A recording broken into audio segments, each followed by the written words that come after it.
Iran Gaza महायुद्ध में Hamas को मुस्लिम वर्ल्ड का हीरो साबित करने पर तुला है। ईरान ने तो डंके की चोट पर कह दिया कि मुस्लिम लड़ाकों से इजरायल और अमेरिकी जंग जीत ही नहीं पाएंगे। इधर इजरायल चुन चुन कर हमास के कमांडर्स को ढेर कर रहा है, मार रहा है। अब जो खबरें सामने आ रही है उस हिसाब से हमास ईरान के प्लान पर जंग शुरू कर चुका है।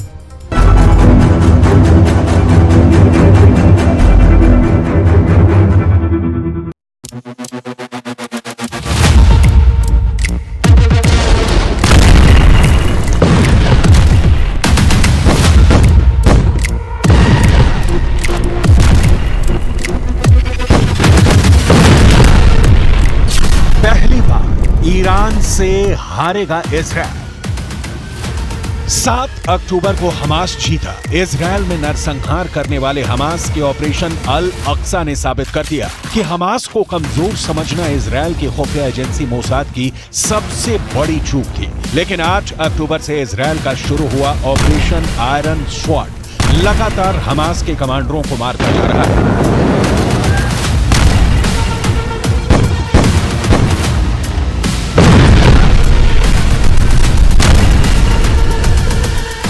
गाजा पट्टी में ऐसा खून खराबा हो रहा है कि पूरी दुनिया सन्न है। यहां तक कि 22 मुस्लिम मुल्कों से बनी अरब लीग तक इजरायली हमलों को रोकने के लिए एड़ी चोटी का जोर लगा रही है। इधर ईरान अकेले अपने दम पर हमास को बचाने के लिए जुट गया है। रूस और चीन की शय पर ईरान ने हमास को ऐसे ऐसे रॉकेट और हथियार दे दिए हैं कि इजरायल भी गाजा पट्टी में जमीनी हमले करने से पहले 100 बार सोच रहा है।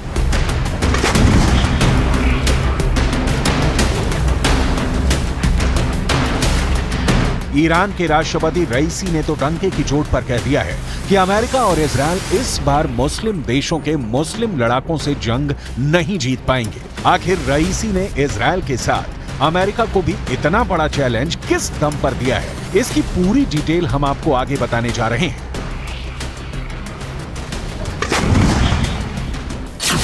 मुस्लिम लड़ाकों से नहीं जीत पाएगा इजरायल।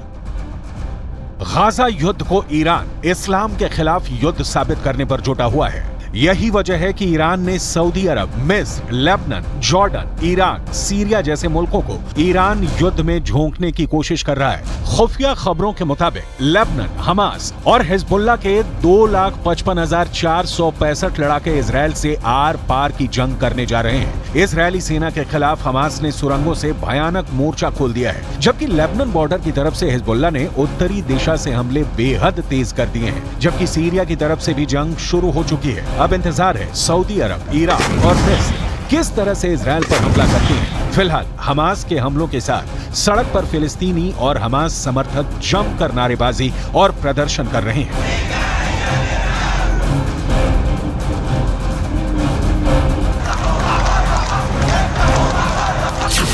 मरेगा हमास, जीतेगा गाजा।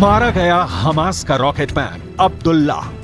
वहीं दूसरी तरफ इजरायल ने ईरान को धमकी देते हुए कहा है कि अगर गाजा युद्ध में ईरान कूदा तो पूरे ईरान को राजधानी तेहरान में दफन कर देंगे।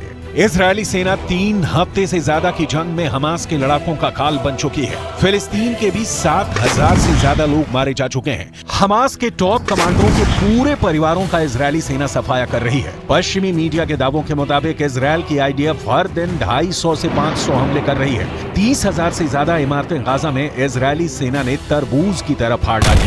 पूरे गाजा में उत्तर से दक्षिण और दक्षिण से उत्तर में इजरायली बम आसमान से मौत बनकर गिर रहे हैं। हम आपको बताने जा रहे हैं कि इजरायली सेना ने पिछले 24 से 48 घंटे में हमास के कितने बड़े कमांडर्स को मार डाला है।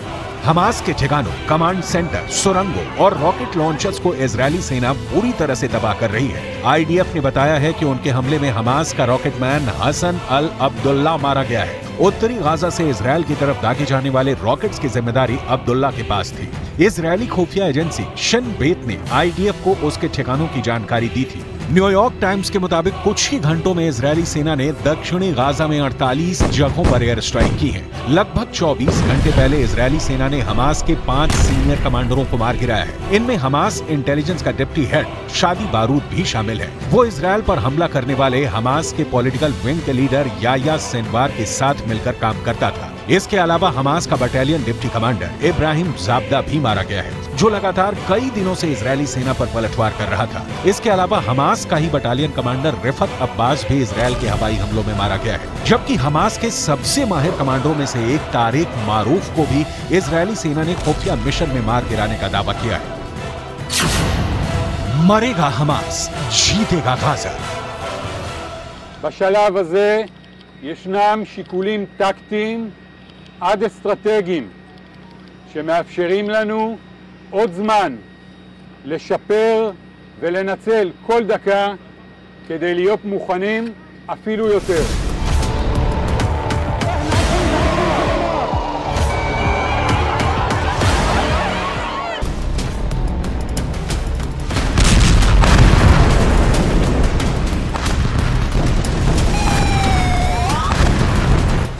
हमास के पास रूस की एंटी टैंक मिसाइलें और रॉकेट आ चुके हैं। खबर ये भी आ रही है कि ईरान ने हमास को हजारों की तादाद में रॉकेट, कम दूरी की मिसाइलें और भारी संख्या में ड्रोन दे दिए हैं। वहीं दूसरी तरफ स्पेशल फोर्स की तरह लड़ने वाले हिजबुल्लाह के 45,000 लड़ाकों को इजरायल पर किसी भी वक्त बड़ा हमला करने के लिए तैयार रहने को कहा गया है। जबकि ईरान ने 5,75,000 सैनिकों को हमले के लिए पूरी तरह से तैयार रहने का आदेश दे दिया है। लेकिन दूसरी तरफ इजरायल ने जंग के सारे तौर तरीके पूरी तरह से बदल दिए हैं। इजरायली सेना जमीनी हमले न करने का नाटक कर रही है, शांति की बात कर रही है, जबकि हकीकत में इजरायली सेना हमास के लड़ाकों और समर्थकों को चुन चुन कर मारने के लिए सभी घातक हथियार और तरीके इस्तेमाल कर रही है।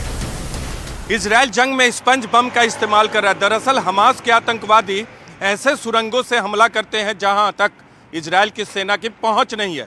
ऐसे में इजरायल की सेना फोम के बने स्पंज बम का इस्तेमाल करते हैं, जो अधिक इलाके में फैलता है फटने के बाद और अधिक लोगों की जान लेता है। मुस्लिम लड़ाकों से नहीं जीत पाएगा इजरायल। इजरायली सेना के मुताबिक उसकी स्पेशल फोर्स ने खान यूनुस में एक मिसाइल पैड पर हमला किया। ये साइट मस्जिद और किंडरगार्टन के एकदम पास में मौजूद थी। वहीं इजरायली सेना ने यह भी दावा किया है कि वो रात में टैंकों के साथ उत्तरी गाजा में लगातार हमास के ठिकानों पर हमले कर रही है। भले ईरान दावा करे कि इजरायल इस्लाम के खिलाफ युद्ध कर रहा है, लेकिन हकीकत में ईरान का मुस्लिम कार्ड जमीन पर इजरायल को हमला करने से रोक नहीं पा रहा है।